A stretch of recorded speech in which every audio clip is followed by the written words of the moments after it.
What's going on, ladies and gentlemen, wherever you're tuning in from all around the world? This is the Round Table series.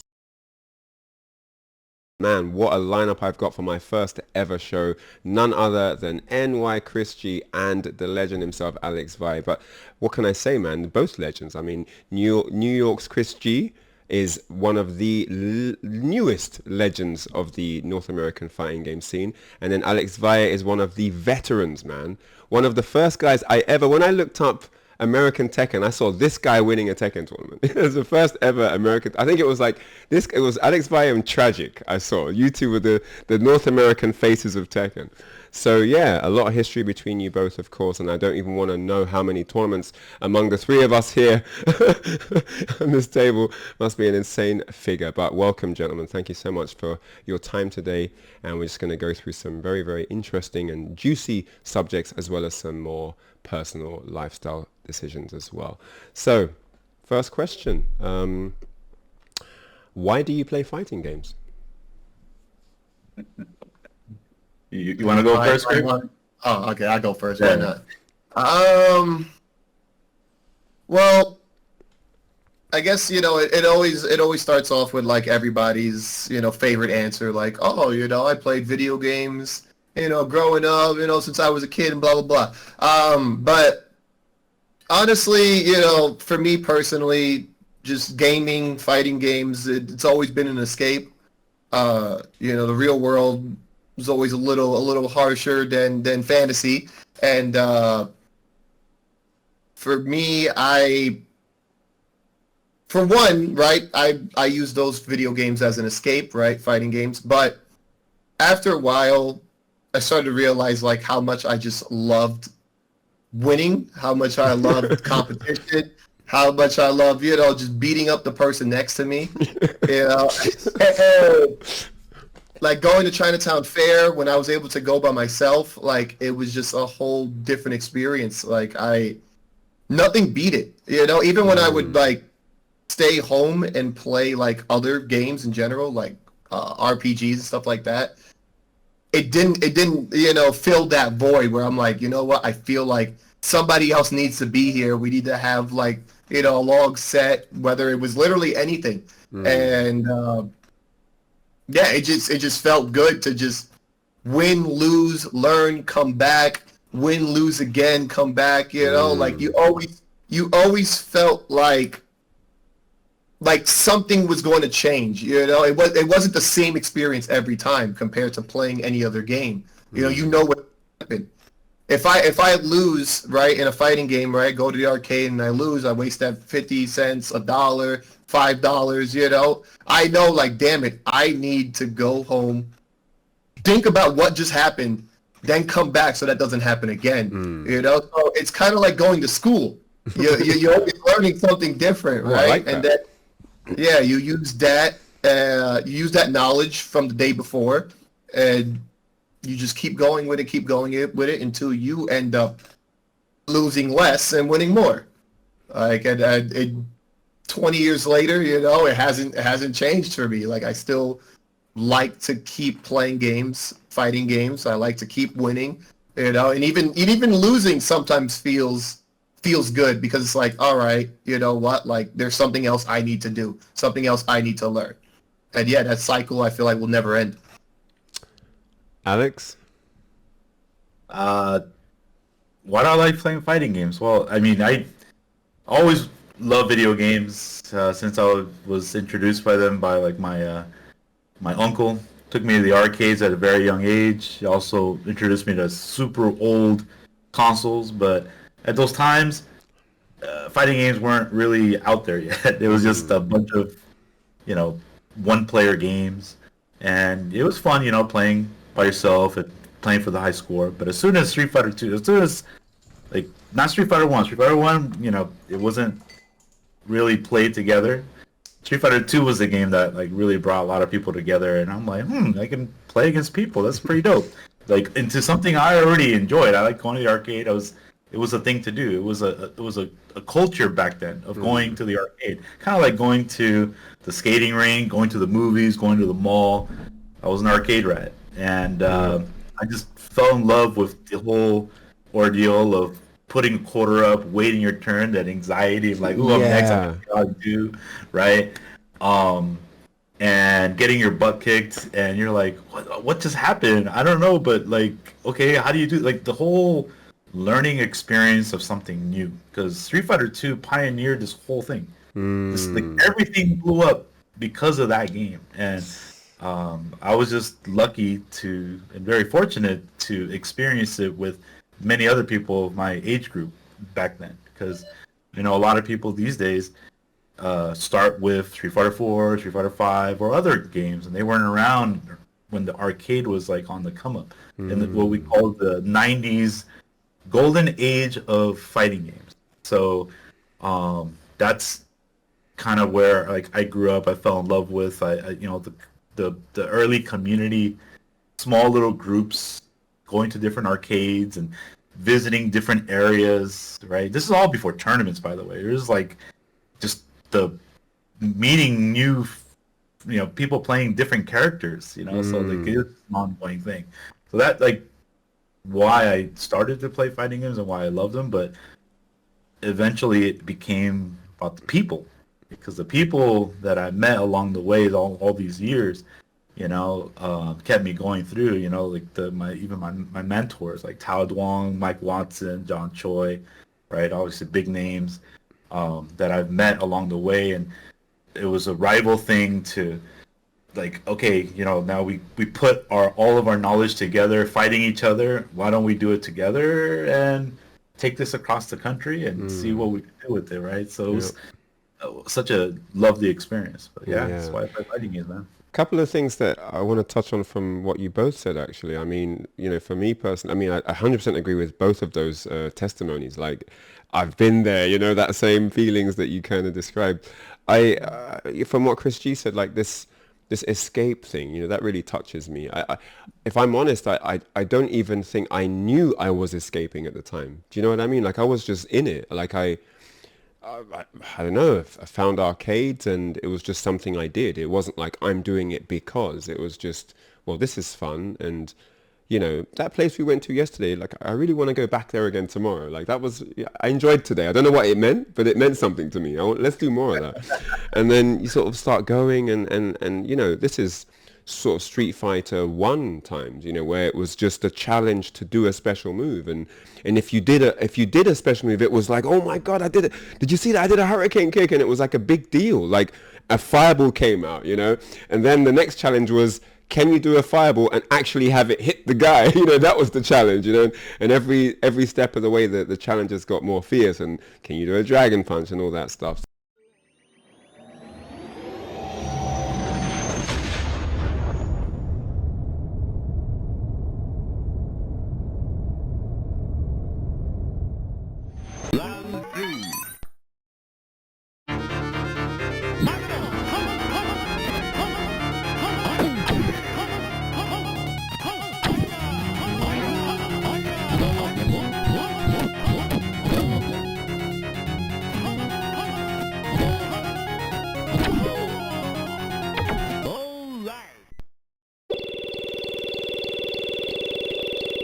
So, yeah, that's where it started for me. And then Street Fighter 2, like you were saying, came out, and it was no longer about beating the computer. It was, can you beat the guy next to you? Like, it would become this versus thing. Everyone was your enemy suddenly. And that was quite an interesting phenomenon as well. We'd never had that. We'd had, side-scrolling beat 'em ups, co-op, you play together, puzzle games, Tetris, whatnot. But we'd never really had like a very vicious 1v1 arena. We'd never really had that. And Street Fighter 2 kind of brought that in. We had Street Smart and IK Plus and whatnot, but Street Fighter 2 was this is the public coliseum for fighting games. Bloodbath, fight to the death, and everyone's in it to win it, right?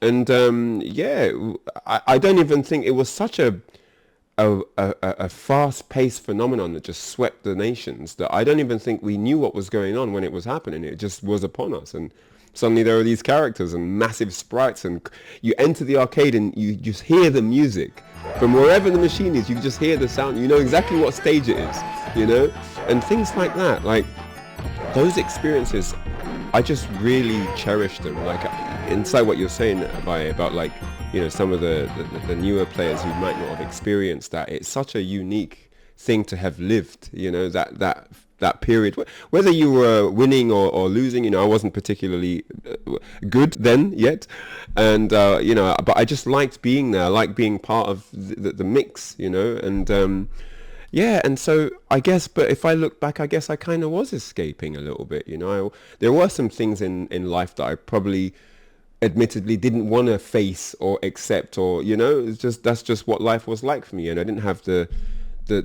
greatest family life at the time. You know, it's just things that you know, you don't always get to choose the life that you get handed, right? It's just, you're just in a mix. You got to make it work, you know. And so yeah, and then with what you said, Via, with the putting the quarter up, that those moments there, like I'd even rewind a little bit before the quarters are up. Like I had this thing, you know, and it's something I never really talk about because you just, I don't know, you just assume that everyone else has it as well. But before I even get to the arcade, not when I plan the journey, not when I leave the house, but let's say like it's about 10 seconds before I'm going to reach the door of the arcade, I get this really strong butterfly feeling in my stomach. It's like I can't control it. And this is just taking over my whole, I'm so excited about getting into the arcade and being next, you know, and I can't wait to get on the machine. It's just, there's nothing quite like that excitement, you know. It's sort of similar to the buzz of like, you know, being first in line for a movie premiere or the latest console. You know, I remember like queues in Japan round the corner when Dreamcast was going to be day one of release, like people queuing up all night outside Softmap in Akihabara to be the first one to get a console, you know. And it's that sort of buzz. But every time you go to the arcade, without fail, I would get this butterfly thing, you know, because you know it's Friday night. These guys that I want to beat, they're going to be here. That guy that beat me yesterday, his ass better be here tonight. I'm ready now. I've got some tech for this guy. So things like that just keep you coming back for more. And it becomes this, like you said, Chris, this education. But again, like I don't even know if I really thought about it like that. It was just this thing I was active in, you know. And then you make friends that become family, and there's something very magical about that whole experience, in my opinion. Yeah, definitely. To add on to that too, growing up, I was very, not necessarily weird, but I didn't really talk to people growing up. I was always to myself. You know, like you think that headphone meme thing, you know, with all the headphones on my head, you know, that used to be my whole thing. It wasn't keeping it above my head. I actually used to tune out everybody. I didn't want to talk to anybody. I hated most people. Even when I was playing games, like that's why I say it was an escape, because I truly didn't want to deal with the outside world. I didn't know how to deal with grown-ups. It was very weird as a kid, considering that like I didn't do like too much that other kids did. I couldn't go out like my brother and my sister did, you know. I didn't get to party like that. So it wasn't until like I turned 17 where I started to like actually go out more by myself. And when I started actually playing against people, because I used to play fighting games, you know, with my uncles and whatnot. They introduced me to Marvel 2, CVS 2, Third Strike, like all those other games. Mortal Kombat was the main game that we used to play in our house. And, you know, I used to play against like friends at school. But it wasn't until I started going out and actually meeting people. And in a sense, and this is the weird thing, right? And this is where the next generation doesn't truly understand, because, you know, we do like to make fun of, oh, you know, these socially awkward kids and blah, blah, blah. They don't know how to talk to people. And, you know, I was that kid. I didn't know how to talk to anybody. But it wasn't until I was, in a sense, forced. I was forced to learn how to interact with people. You know, if you look at my first few interviews, they're absolutely horrible. You know, like I didn't know what to say, how to act. And talking to people being forced to talk to people, being forced to interact, learning how to trash talk, in a healthy way. Yeah, you always got to say that healthy way. And yeah, like hanging out with people, going out to eat afterwards. Like I remember meeting like my first few people like playing Third Strike, and they asked me, they're like, hey, would you like, you're good. Yeah, at that point I already had like a love-hate relationship with them, and like they used to talk crap, personally about me. But in a sense, I kind of blame myself because I pushed everyone away. So like it wasn't until I went to my first major where I was like, wait a minute, like, okay, like maybe everyone isn't as bad as I thought. Maybe I could take the headphones off. And that's why I actually started putting them on top of my head instead of just keeping it down, listening to music and whatnot. Yeah. So I feel like that's definitely a thing that a lot of the new generation doesn't get to experience. Getting out of their shell and being able to interact with people, not just thinking everyone else sucks or everyone is weird or everyone, is bad people. You actually learn, hey, like there's a bigger world out there, and I want to be a part of it. Yeah, So, well said. Yeah. Like, Go ahead. I was just gonna say real quick, like, outside of the whole gaming and playing Street Fighter and all that stuff, the social aspect of what we experienced at the arcade is powerful. It's extremely powerful because where else do we learn it? School, and some people just go to school, they want to do their work, keep with themselves in the desk, they don't want to interact, and then they're kind of forced to at recess or PE, right?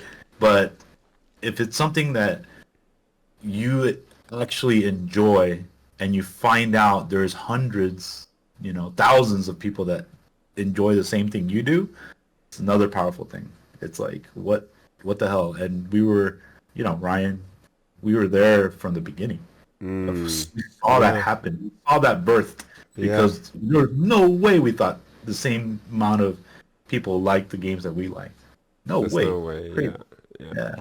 I had no idea it was going to be this big, actually. I mean, even learning that there were other arcades with players that play the same games as well, because we just had our own little area, and we had a fairly decent sized community. It was started out in Southwest London, Battersea, and there were arcades there, and then I moved to Croydon, and there were arcades there.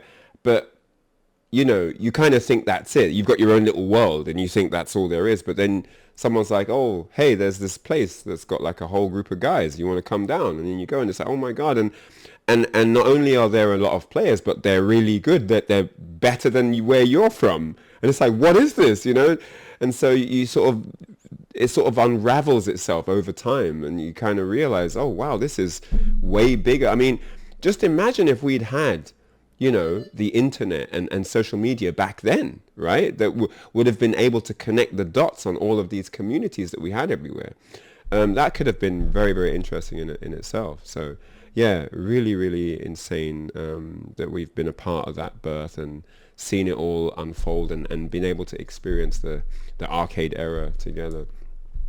So Guile, in his win speech back in the 90s, to segue into our next question, when he won, famous quote, he said, "Go home and be a family man," hinting at the notion that one could not be an active fighter and have a family at the same time. So I guess this one for you, Valle. How has your life changed going from world champion to family man? It's definitely impacted me in the complete, like, 180 here, because in a great way, because I'm like an older parent, right? This is my first kid, and I'm in my 40s, right?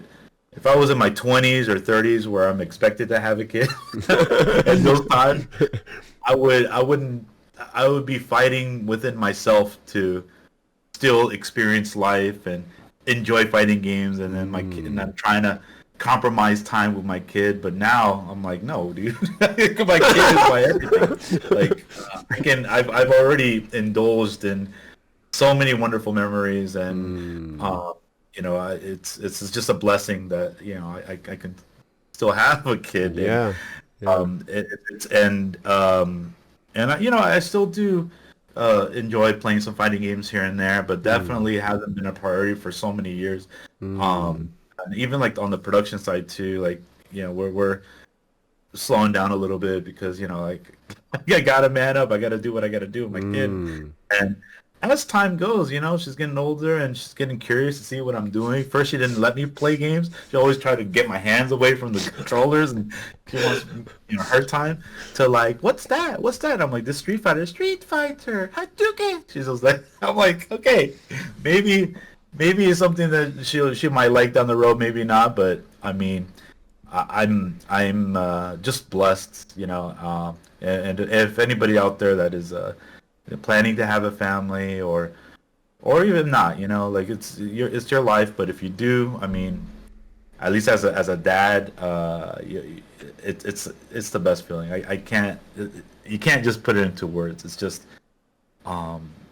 you see what your parents went through to take care of you, and now it's your turn, right? So and all you can do is just share what you can and just share the good times. I post whatever I can out there to show you guys, like we're trying to have a good time, and life is more than just complaining about tier lists and broken characters. I read a lot of this stuff to them, like, okay, you gotta take a step back and enjoy what's out there. Yeah, it's changed it that way. Yeah, no, for sure. I could definitely second that whole understanding of what your parents went through, because you look at your kid and you're like, my mom did all of this for me, like, oh my god, right? It's just insane. So definitely a new wave of appreciation for your parents and what they did for you in a time where you essentially had less money. Our parents had less money, less resources, less capabilities to get things done, but they got more done than we could ever imagine. So it's just such a crazy thing to realize, right? And having a kid, I can definitely second the whole thing about being an older parent, right? I'm also in my 40s, having a young kid as well, and she's a 3D girl. I keep talking about 2D characters. She's like, hi Hachi. I'm like, no, we're not doing this. We're not getting into broken Tekken characters. She won't let me bring Street Fighter in at all. It's like, she did one demon and she got bored of Street Fighter. She's like, I've clocked this. I need something more. Like, that's it. I gave her the stick. She did a demon by accident one time, and then she won't play Street Fighter since. She has to play like Tekken or something. So, but I think she's a technical kid. Straight to Mishima. She must be a technical mind. But yeah, it's beautiful watching them come out of their shells, watching their personalities come through, because sometimes they'll say things, they start making jokes that even you don't think of, and it's like, oh my god, this is a separate human being that's also super smart, funny, got all the charm and got even unique things that you don't have, and it's like, wow. And you really just love your kids so much more and appreciate them, seeing them blossom, in all their originality and stuff. And so and of course some very healthy / unhealthy naughtiness, but that's whatever, kids will be kids, right? So yeah, no, it's a great feeling. And I think, personally speaking, I didn't always have the highest motivation for life, and I think becoming a dad definitely gave allowed me to realize a different type of self-value or self-worth on this planet. Like it's really something to live for, where now, you just want to see your kid grow up and shine and get married or get through college or whatever, become part of a social circle with their friends and develop their hobbies, and you just want to be here for it all now, and you don't want to miss a second. And so I think having a kid is a great thing for building your zest for life, and so that definitely rings true for me anyway. I'm not saying if you're like on the brink of suicide, have a kid as fast as possible. I'm not saying that, but I'm just saying you should probably sort those problems out before you have a kid. But no, definitely, having a family in general, building your community around you is one of the greatest things I think a human can do. So yeah, definitely some thoughts there. But yeah, to move on, you don't have any kids yet, do you, Chris G, that I don't know about? I'm hearing especially what Valle said, where he's like, in his 20s and 30s, having a kid would mean that you'd have to balance what you want with what you should do. And I've thought about it too, right? Being a Hispanic person, my parents had 4 kids, decently young, and it's like, I'm 33 now, and I'm sitting here like, damn, like can I see myself with a kid right now? Sometimes I go, yeah, I'd love to have a kid and show them everything, like pretty much like in a sense be the parent that my parents weren't, so like, because I have that type of relationship with my parents where I was like, we didn't have the best relationship in general, and the only thing I thought of was I'm gonna be better than them in every type of way. And I could see myself having a kid, but I want to be ready, and I feel like right now, especially when COVID happened, and I kind of lost everything, like at that point I thought that if I had a kid, it would kind of be a decent time. I'm like, all right, you know what, like I'm sponsored by EG. I got health benefits, 401k, like things are looking up. Like if I had a kid right now, I'd be like, all right, you know what? Like I can provide. I can be that man. And, nowadays after COVID, it's like things are a little different, especially being a gamer, especially trying to be a professional gamer. It's definitely a lot harder, and bringing a kid to this world would kind of make things a little too hard, and I'll take my time on that one. Well, there's some honesty behind that, I mean, you're taking it really seriously. That's a really responsible way of looking at it. Like, I want to be better than my parents were. I don't think that's even slating your parents. That's just genuine love for what you have for your would-be kid, right? That you want the best for them. You want to give them stuff that you didn't get, right? So there's a very selfless notion in there, I feel. And yeah, I guess finances are a big deal, especially, if you want to give your kid be able to provide and everything that comes with that, right? So yeah. But one thing I will say, that my old breakdancing teacher told me, he's a father of 2 boys, and one thing that he told me is, when you have kids, that's when you were supposed to have kids. There is no shoulda, woulda, coulda. You can always say, well, I should have done it. I mean, yeah, maybe you could have had them earlier and so on. But I don't know if there's such thing as a perfect time to have kids. There'll always be something that is a potential hurdle and so on.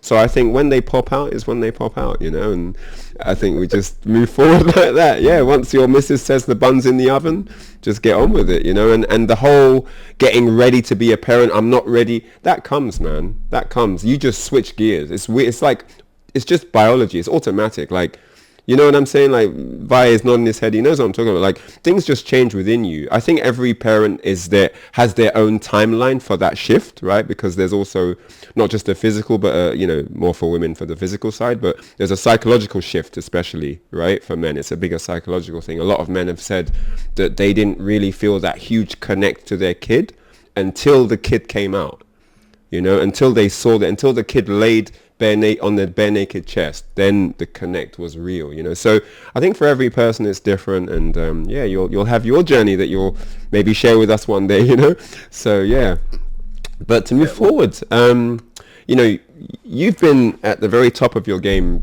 previously for a long stretch, right? The Marvel run is just absolutely legendary, and is something. That Marvel run that you had is something that will never ever be forgotten. It doesn't matter what games come out or what games are popular in the future. That is just etched in the history of the fighting game community, right? So in terms of your practice and discipline, what would you say changes when you're already at the top, and you're consistently winning? How do you, what do you do there in terms of how you structure yourself for performance? So if you look behind me, right, I have a bunch of trophies. There's a lot of stuff going on behind you. Yeah, there's definitely a lot of stuff, right? But I have 2 display cases of trophies, right? And there was a point where I thought that once I won everything, that it would be enough. But from when I started, right, we're talking about from my first Third Strike trophy, which actually isn't mine. It's actually Justin Wong's. That trophy, it is that one right there. That's not mine. I got second in that tournament, right, in Third Strike, and Justin gave me his trophy. Wow. And I don't know, but for some reason, it's almost as if I felt like it was my own. But I think it more so was the feeling that I wanted more. I wanted more and more and more. When Marvel 3 came out and I was winning, for some reason, it was never enough. And we're talking about from the smallest thing to the biggest thing, right? So I feel like a big part of it was just, like the sin, greed. If I could stop somebody else from winning something, I would do that. And again, for Marvel specifically, it was decently easy to do that. Especially once I found Morgan, right? And I could go anywhere, no matter how small, and I could just keep winning. Like, sitting at home and training wasn't something I did much. Every day, for about 3-4 times a week, there was another tournament. So, it's kind of like now, where you're doing 3-4 times a week playing online, which is something I can't do. I was in, New Jersey on Tuesday, right, for 8 on the break. Wednesday was Big 2, or Battle Circuit, however you want to call it, right, in Brooklyn. Friday was local battles in Jersey again, and then the monthlies like Philly, Connecticut, all that stuff, right, would be on the weekend. And I was there almost every single one of those tournaments. And it never stopped, right? So it's definitely was like a borderline obsession where I just wanted to just keep winning and winning and winning, and it just never was enough. Even now, like the last tournament that I went to, where I won a whole bunch of games, I brought back a whole bunch more trophies, and I'm ready to go to the next one. It doesn't end. That drive hasn't stopped. So like Marvel was just like, it was just the beginning of that whole like era in a sense, where I'm like, okay, I gotta go to the next one. I gotta win the next thing. It just, the feeling, that nothing beats that feeling. Does it ever stop, Valle?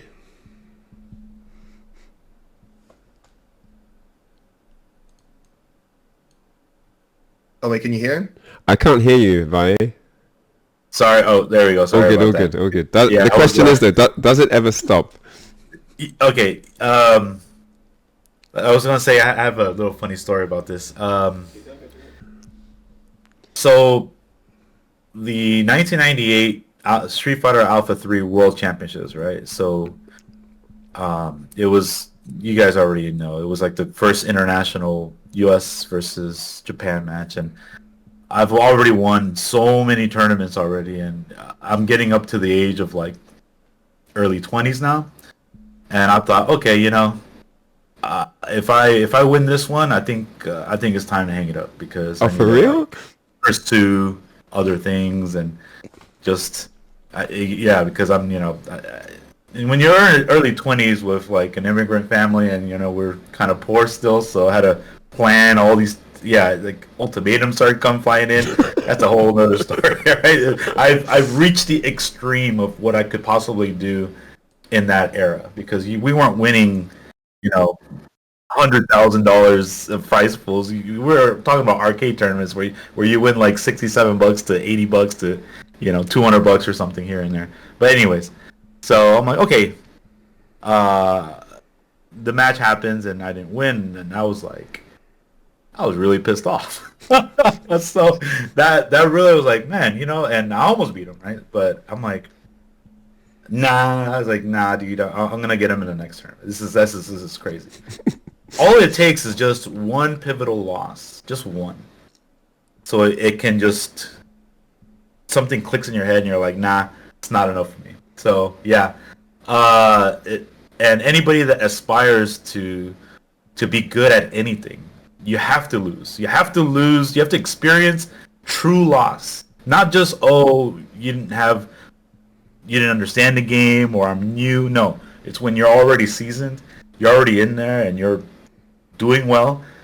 Is when you experience a pivotal loss. Is when the real decision happens. All right, are you gonna really hang it up, or are you gonna try to get that win back?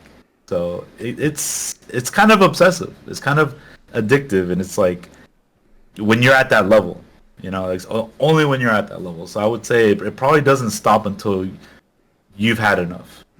I think you need that. You gotta take enough. You have to take enough losses to understand that. I think you need that push as well, because like you can go through a period of something without any real challenge and not really know what you want, because you're not really being made to make any decisions. Like you mentioned, family ultimatums. That stuff is real. Like if you don't win this tournament, like there's a consequence there, and there are some real life altering decisions you have to make. And you mentioned family, so those decisions don't only impact your life, but the lives of others around you, close people you love and care about. So you're at the tournament just thinking, man, am I even doing the right thing here? Should I even be here right now? There's so many tournaments where it's like, I'm there feeling guilty. Like I'm there doing what I love, but I feel bad about doing what I love. And that's never a good space to be in, where you should be enjoying something, but you're not enjoying it. Or you're somewhere else wishing you were at the tournament. Like neither option is good, right? So yeah, finding that balance is always tricky, especially in a time where nobody really understood what this was. That this wasn't just me messing about. This is like something that is serious, and we've practiced for this, and and this is a known person that it's not a random opponent. This is a guy I've been training for specifically. Like I know his name. Like, we have a background together. So navigating all of that in your social life, or, Chris mentioned like, the family situation not always being that easy to go through. Like these are real problems that we never really get anywhere to unravel. As a teenager or someone in their 20s, who do you go to talk to when you have problems here? Because that was a big deal. Like, I don't even know how I get around this. There's no one who I can trust enough with this information to talk about it that can help me, because no one understands my family life. And even if they did, they don't understand the gaming side either. So either way, I'm kind of stuck in this weird black hole, And so, yeah, that was always an issue. But I don't know, I guess with corporate investment and sponsorship and all this stuff and the Benjamins, right? It's always got to be about the money. Once that gets introduced, and people are a bit more lenient.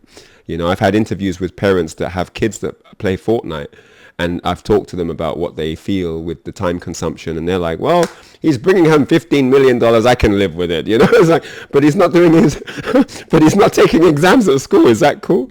But no, I've always said education should, to some degree, be at the forefront of priorities on the list, right? It shouldn't be gaming first, especially if they're really young, like, 15-year-olds, like, shouldn't be just playing games in the basement, right? So, but yeah, I guess that's another question. I mean, what is the time frame? What's the age range for a professional fighting game player, in your opinion? Like, b-boying is an interesting one, because I spent, 12 years as a b-boy, and it has really varied age ranges over the decades, right? Back in the 80s, the retirement age for a b-boy was around 16 to 18 years of age. Very, very young, And then, I mean, of course, there are always exceptions depending on, the country and state in America and so on. But today we've seen people, hitting the floor at Red Bull events and so on in their 20s, 30s, and even 40s, And it's just showed you how over the generations that, the longevity that professionals have has increased, right? Or that it's also just become a more understood and accepted part of what you do in society, which wasn't the case back in the day. You're still breaking in your 20s, get a life, like it was you were really like downtrodden for doing your passion, right? How do you feel about fighting games today? What's the optimal age range for a professional player? I guess I'll start. Honestly, look, the way I saw it, going back to like the last question, I didn't start going to like tournaments till 2010, right? And that's where the trophy came in, right? So I got second. Now 2010, I had just turned 20. So at that point, I I was living by myself, right, with a roommate. I had already left home by the age of 17, right? So I'm making my own decisions, right? I'm at the arcade 24/7, you know, because I just didn't know what else to do. I'm at I work, go to the arcade, work, go to the arcade. I didn't know what to do. I didn't know who to hang out with. I just figured the arcade was the spot for me, right? It wasn't until somebody hit me up and was like, "Hey, you're good. Yeah, go to that tournament," right? And so I got the second place, and at that moment, I'm like sitting there, you know, with a decent chunk of change, right? And I'm like, all right, you know what? Like, I made more second place than I did working a week, right? And that feeling right there, that's kind of weird, right? You're like, huh, like, damn, I just busted my butt off 40 hours to make what I just made, you know, in a day and a half, right? So I was like, all right, cool, whatever, right? Then Marvel 3 came out, and I'm chilling with my friend, and he's like, hey, we've been practicing the game. Let's see what happens, right? So I go to my tournament, and I won. I made a couple $100, right? Again, more than a week's worth. Yeah. Enter the tournament the next day, won. So in the span of 2 weeks, I made about like almost 2,000. Now, if you equate that to minimum wage, right? Just doing basic numbers, math over here, right?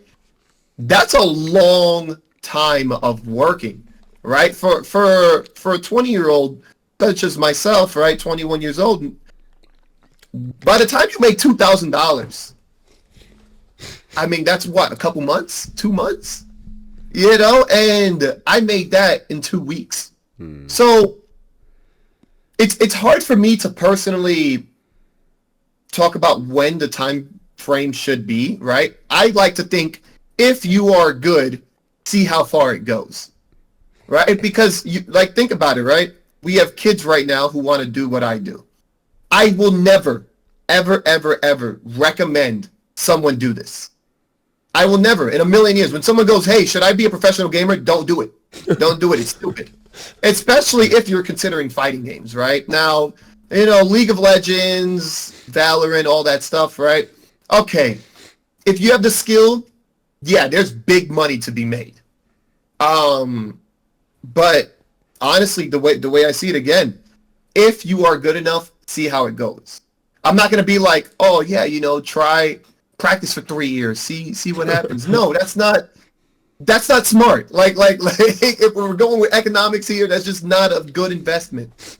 And you know, like when it comes to being older as well, right? So now, like in your early 20s, right, or maybe even mid 20s, and you're like, hey, like I want to see how I could do this, if I can do this. Like, yeah, if you have the money, if you have the resources, then yeah, sure. Like go to that tournament, see how far you go, right?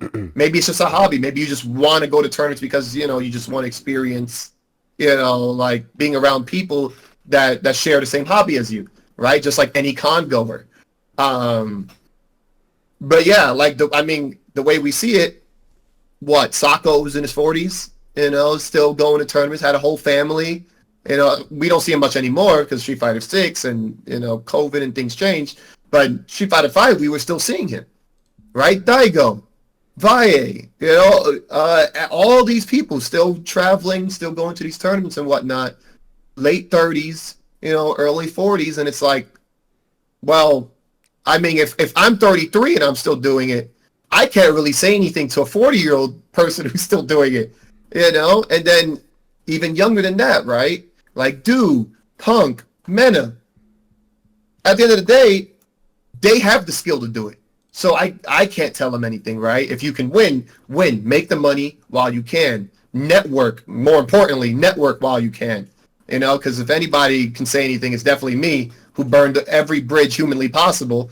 You know, so, like, skill, and being smart about it.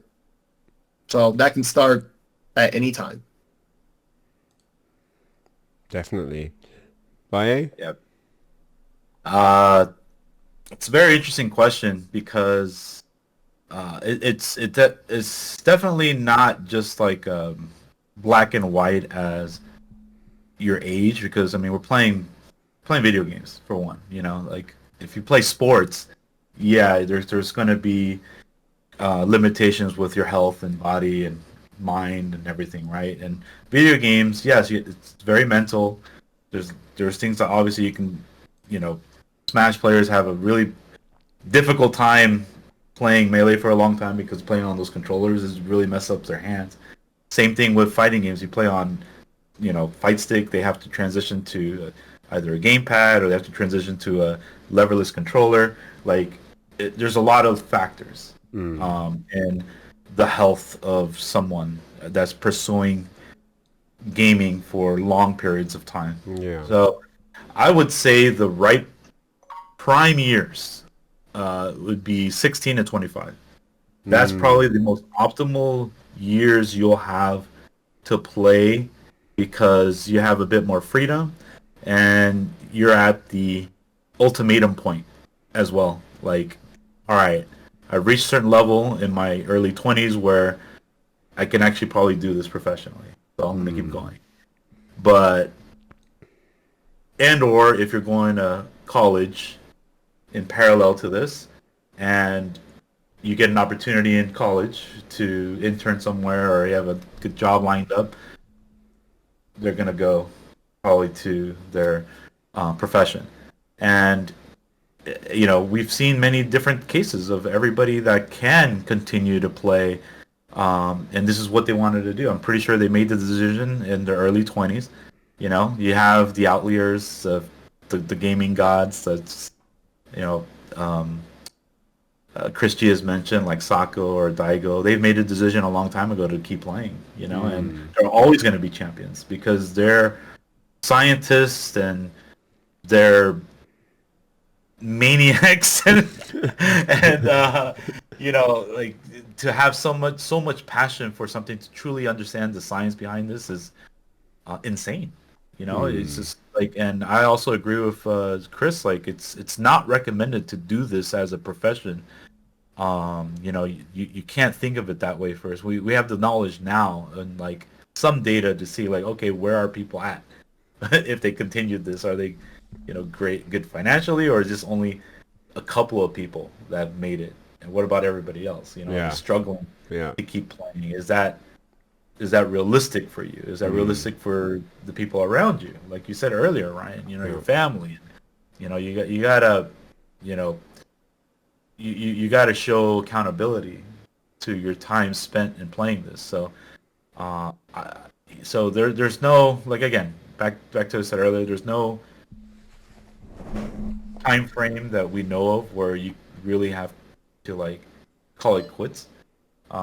It's just, it totally depends on what decisions you made around your 20s is what's going to affect how much time are you going to really put into this. If you're just going to do your day job and still be good, you probably won't be at the upper echelon. Maybe sometimes, but not like competing with a 16 to 25-year-old that is being mentored by like the best Japanese players in the world, like Momochi. You're not going to compete with that. It's going to be much harder, you know? No, I think you know, it's an interesting question because it subsequently opens up doors to many angles in the FGC, right? Different eras, different periods, different formats. What kind of games? Are they on console? Are they on arcade? Depending on when you played, how old you were, what era, you had a different type of challenge in front of you, you know?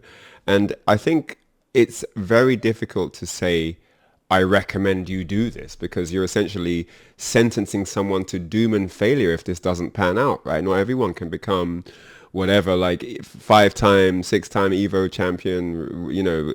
I mean, you're talking about the 0.2% of this population of fighting gamers, right? That can actually live from this, you know, that they make a solid living and this is all they do and it's enough. The rest of us, we gotta fill in the gaps, man. We have to have a side hustle. We have to have a day job. We have to, there's other things that have got to go on, right? And so, yeah, it's very, very hard to recommend. The fighting game industry, it's interesting. I mean, I don't know if it's something you decide to do. I don't know if it's something you find. I think it finds you. I think the FGC somehow you'll know someone who knows someone who's got a Super Nintendo with Street Fighter. Hey, you want to come around for a few games? I didn't know he was sentencing me to 40 years of combos. I didn't know that was what I was signing up for. I probably would have said no at the time. If I knew what I was really saying yes to, I would have said hell no. I would have gone the other way, crossed the street and taken the bus. Never saw me again. But yeah, this is what it is. You get into it and it kind of just sucks you in. And you love every second of it, and if you could go back and do it, you'd do it all again the same way. And so, yeah, it's hard to put an age on it. I agree with you, Vi. Like, you cannot compete with a super hungry, talented youngster doing nothing else in life. He's got no kids, no responsibilities. I'd even add he should be or she should be single as well, because relationship takes some of your, if you care about your partner, you're going to give them some time, right? So that's time away from gaming. So I don't know if you can compete with someone who's just fully on playing. They just play. And when they're not playing, they're thinking. Because that's another area that's never really talked about. When you're not playing, the thinking time is also really important. When you're at the dinner, thinking up that new tech that you're going to try when you get home. When you're on the flight, writing notes, thinking about tactics for these things are all part of the process. It's not just, well, when I'm playing, I'm playing. It's not like a day job, where when you're off the clock, you're gone. You're gone from the office and that's it. It's out of your head. Now it's on to other things. No, when you get out of the arcade or out of the venue, it's still going on up here. It's still on. Why did he jump in there? Why did I do that combo like that? I should have done this. Why didn't I pick that character? There's so much rolling around upstairs. And everyone's got that going on. 50 guys leave to go like spawn divots after final round and we're all doing it. We've all got this stuff going on upstairs and no one knows that everyone else is doing it, but you're doing it as well. And it's just this amazing thing, which is one thing that's so magical about this, that we all have this shared movement happening, and so yeah, I wouldn't say to someone do this because you're asking someone to take on a hell of a lot. There's a lot that goes into this. If you want it to be, like what you said, this is not going to be successful or sustainable if it's not done in a specific, very, very specific way, which is often not fun, if I'm honest. I've been in the training mode at 3 a.m. not having fun.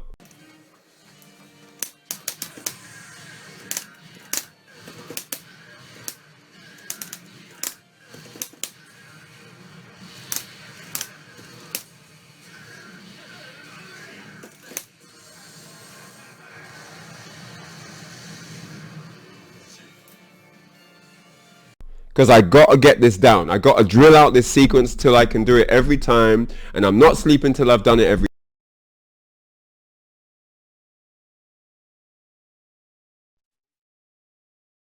health. Like, we're not going to the dinner until I can do this. We're not sleeping. All that stuff's going on. And so I think to really know if you can take that on, I think there's a specific type of personality that can do that. I don't think that's for everybody. And I'm not talking about talent or ability. I just mean they just wouldn't enjoy it. They could probably do it, but I don't think that would be the thing that they would then say, this is what I love to do. I think they'd probably, do it for a little bit and then trail off. There's been so many players over the years that they rocked up at one tournament. Maybe they did well. Maybe they made top 8. Maybe they won it. And then months later, they're never heard of again. Because they move on, they do other things. It's just not a longevity-based, sustaining thing for everyone. And that's fine. That's what's cool about the world. We're all different. We all got different things, right? So that's kind of my take on it. I mean, age group. What can I say, man? I'm in my 40s, man. What the hell can I say about age, right? So yeah, I don't know, man. I don't know. I my first tournament, I was 15 years of age. I didn't know what I was doing. I mean, I knew what I was doing, but I didn't know how big what I was doing was, that I'm in this tournament. And I remember the guy from Japan just bodying everyone with Balrog on Super Turbo. He just, every time we looked over at the screen, we just saw the flash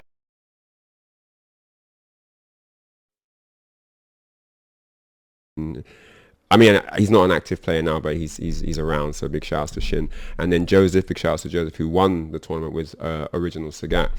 And you know, we were like the little kids looking up to these guys. Oh my God, did you see that combo? Did you? You know, we'd never seen anything like it. And so, and this is 1994, guys. 1994, seeing this big tournament and, you know, setups everywhere, people talking, going around, learning that there are all these crazy communities you didn't know existed.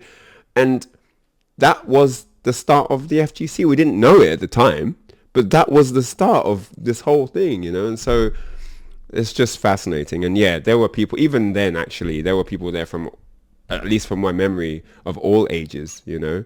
Naturally, the older ones get more into the sort of, you know, emceeing or commentary, you know, hosting role and stuff. But yeah, it's the mix. I mean, one of the good things about the FGC is it is inviting.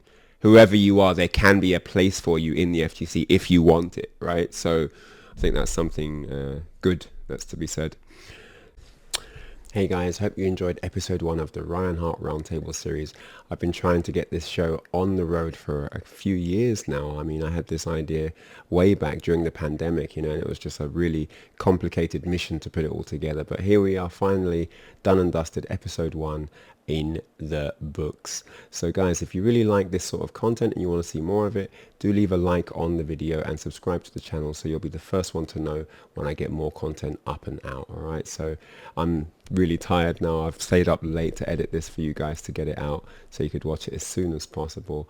So excuse me if I'm a little bit out of it, but yeah, definitely looking forward to getting some sleep now. But guys, do subscribe to the channel, you know, leave a comment on your way out the door so I can read you all later, and I'll catch you for the next one. Thanks for being a part of the journey. Take care. Bye bye.